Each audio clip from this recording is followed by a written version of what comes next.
মানে সেই দিন চলে গেছে।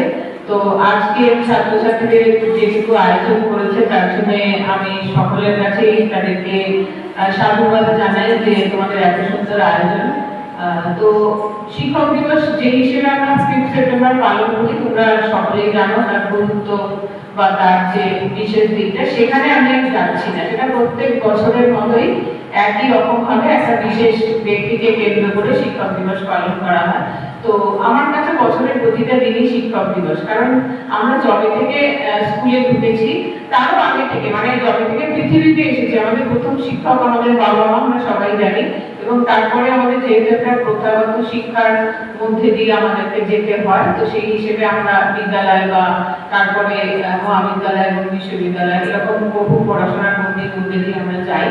তো আমার মনে হয় যে জীবন থেকে মৃত্যু পর্যন্ত যতক্ষণ না মানুষের নিঃশ্বাস বন্ধ হচ্ছে ততক্ষণ পর্যন্তই শিক্ষা চলতে থাকে।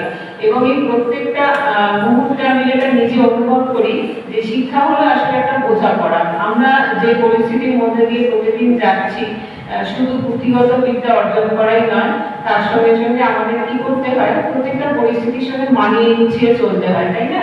সেটা আমাদের লেখাপড়ার ক্ষেত্রে হয়তো কিছু মুখস্থ করি, কিছু পড়াশোনা করি এবং সেটা হয়তো একটা জায়গায় আমাদের কর্মক্ষেত্রে বা জীবনের প্রতিষ্ঠানিতে সাহায্য করে, সেটা ঠিকই।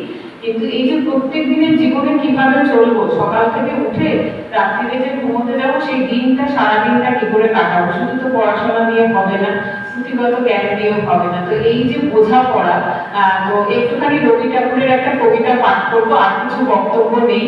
এখানে উনি খুব সুন্দর করে বুঝিয়ে